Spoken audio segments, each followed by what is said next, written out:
प्रिय विद्यार्थियों, कल हमने बात की थी जनसंचार के पहले माध्यम प्रिंट माध्यम के बारे में।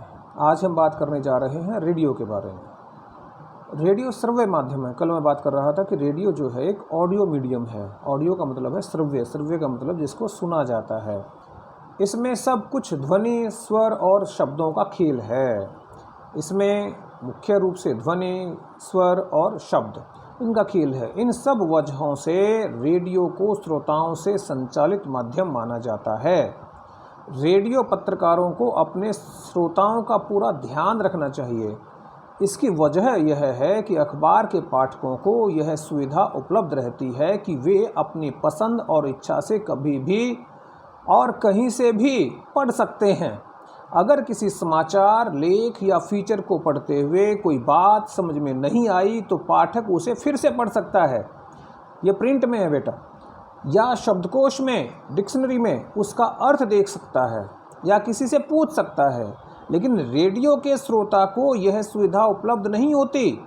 वह अखबार की तरह रेडियो समाचार बुलेटिन को कभी भी और कहीं से भी नहीं सुन सकता। उसे बुलेटिन के प्रसारण समय का इंतजार करना होगा और फिर शुरू से लेकर अंत तक बारी बारी से एक के बाद दूसरा समाचार सुनना होगा। इस बीच वह इधर उधर नहीं आ जा सकता और न ही उसके पास किसी गूढ़ शब्द या वाक्यांश के आने पर शब्दकोश का सहारा लेने का समय होता है। अगर वह शब्दकोश में अर्थ ढूंढने लगेगा तो बुलेटिन आगे निकल जाएगा, तो समाचार जो है वो आगे निकल जाएंगे। आगे चलते हैं। स्पष्ट है कि रेडियो में अखबार की तरह पीछे लौटकर सुनने की सुविधा नहीं है। अगर रेडियो बुलेटिन में कुछ भी भ्रामक या अरुचिकर है तो संभव है कि श्रोता तुरंत स्टेशन बंद कर दे। दरअसल रेडियो मूलतः एक रेखीय मीन्स लीनियर माध्यम है और रेडियो समाचार बुलेटिन का स्वरूप, ढांचा और शैली इस आधार पर ही तय होता है। रेडियो की तरह टेलीविज़न भी एक रेखीय माध्यम है, लेकिन वहाँ शब्दों और ध्वनियों की तुलना में दृश्य और तस्वीरों का महत्व सर्वाधिक होता है। टीवी में शब्द दृश्यों के अनुसार और उनके सहयोगी के रूप में चलते हैं, लेकिन रेडियो में शब्द और आवाज़ ही सब कुछ है। वैसे तो तीनों ही माध्यमों प्रिंट, रेडियो, टीवी की अपनी अपनी चुनौतियां हैं, लेकिन संभवतः रेडियो प्रसारणकर्ताओं के लिए अपने श्रोताओं को बांध कर रखने की चुनौती सबसे अधिक है। संरचना कैसे होती है रेडियो समाचार की, वो देखिए आप। रेडियो के लिए समाचार लेखन अखबारों से कई मामलों में भिन्न है।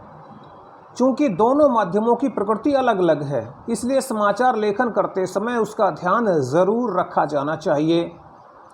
रेडियो समाचार की संरचना अखबारों या टीवी की तरह उल्टा पिरामिड शैली पर आधारित होती है। उल्टा पिरामिड शैली आपने पिछली बार पढ़ी है, इन्वर्टेड पिरामिड जिसको बोला जाता है, जिसमें सबसे पहले जो है इंट्रो, उसके बाद बॉडी, उसके बाद समापन। 3 भागों में उल्टा पिरामिड शैली बटी होती है, जिसमें सबसे महत्वपूर्ण जो चीज़ें हैं, बातें हैं, तथ्य हैं, वो सबसे पहले आते हैं।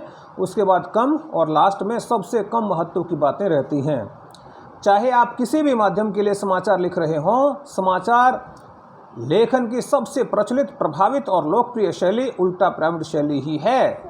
सभी तरह के जनसंचार माध्यमों में सबसे अधिक यानी 90% खबरें या स्टोरीज इसी शैली में लिखी जाती हैं।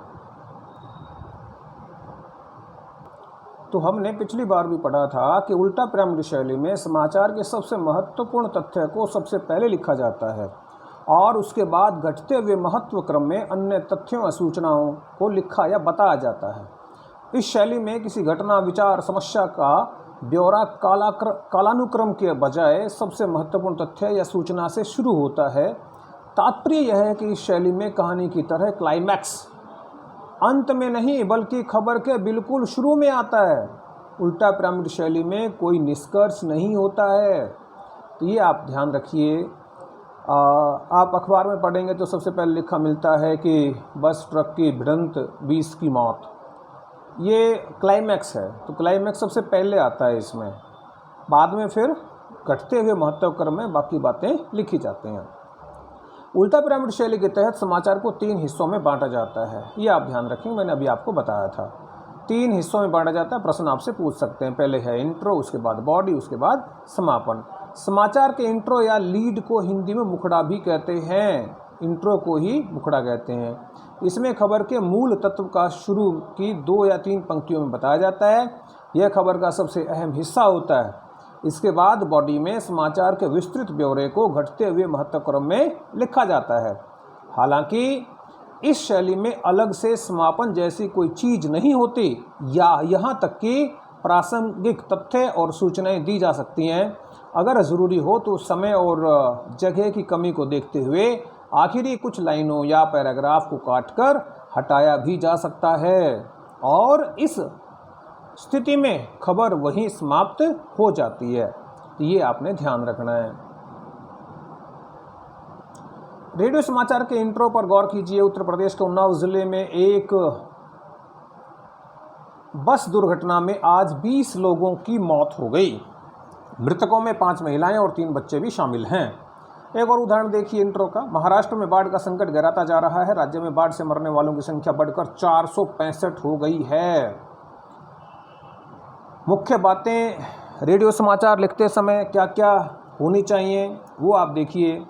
सबसे पहले है साफ सुथरी टाइप्ड कॉपी। भाई रेडियो समाचार यदि पढ़ा जाना है, बोला जाना है, तो वो पढ़ करके सुनाएगा। हाथ से पेन से लिखा हुआ हो सकता है, दूसरे व्यक्ति की समझ में कम आए, तो उसको सबसे पहले साफ़ सुथरी टाइप्ड कॉपी, टाइप की हुई।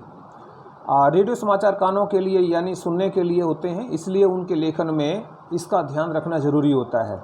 लेकिन एक महत्वपूर्ण बात जो है,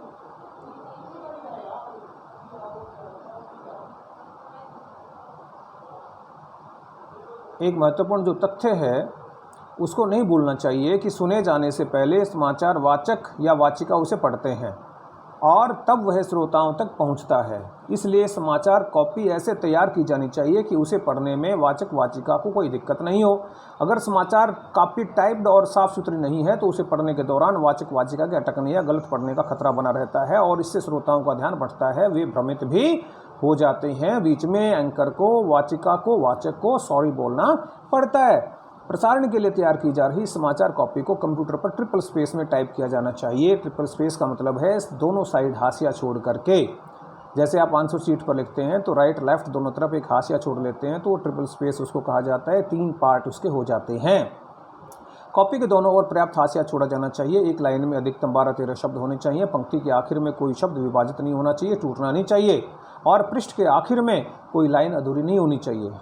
प्रत्येक लाइन में कितने शब्द हैं इस बारे में एक सुसंगतता होने से बुलेटिन के संपादक को यह तय करने की सुविधा होती है कि कुल शब्द संख्या के आधार पर कितनी खबरें लेनी हैं और किस खबर को कितना बड़ा लेना है। समाचार कॉपी में ऐसे जटिल और उच्चारण में कठिन शब्द, संक्षिप्ताक्षर, अब्रीविएशंस, अंक आदि नहीं लिखने चाहिए जिन्हें पढ़ने में जबान जो वो लड़खड़ाने लगे, जिस प्रकार से मेरी लड़खड़ाने लगती है कभी कोई ज़्यादा कठिन आने के बाद। अंकों को लिखने के मामले में खास सावधानी रहनी चाहिए। जैसे 1 से 10 तक के अंकों को शब्दों में और 11 से 999 तक के अंकों को अंकों में लिखा जाना चाहिए। लेकिन 2,83,000, देखिए मैं गलत कर बैठा हूँ, 28,37,550 लिखने के बजाय 28,37,550 लिखा जाना चाहिए। अन्यथा वाचक वाचिका को पढ़ने में बहुत मुश्किल होगी।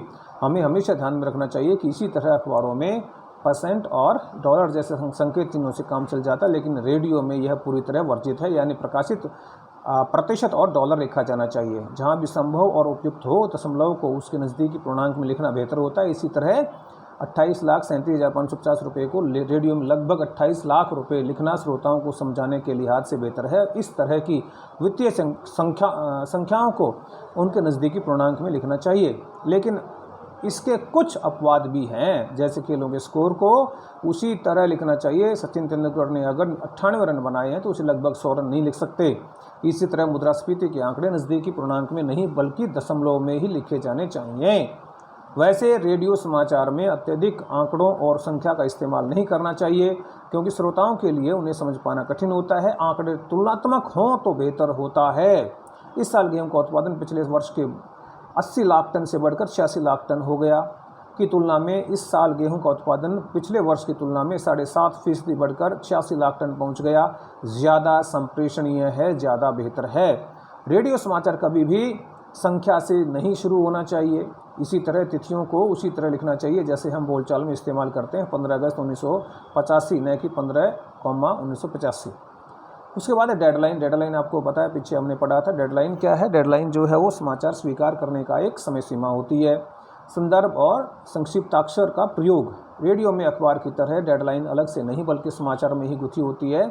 हम इसकी चर्चा पहले कर चुके हैं। इसी तरह समाचार में समय संदर्भ का मसला भी महत्वपूर्ण है। अखबार दिन में एक बार और वह भी सुबह तो कहीं शाम छप कर आता है, जबकि रेडियो पर 24 घंटे समाचार चलते रहते हैं। श्रोता के लिए समय का फ्रेम हमेशा होता है, इसलिए समाचार में आज सुबह, आज दोपहर, आज शाम, आज तड़के आदि का इस्तेमाल किया जाता है। इसी तरह बैठक कल होगी या कल हुई बैठक में का प्रयोग किया जाता है।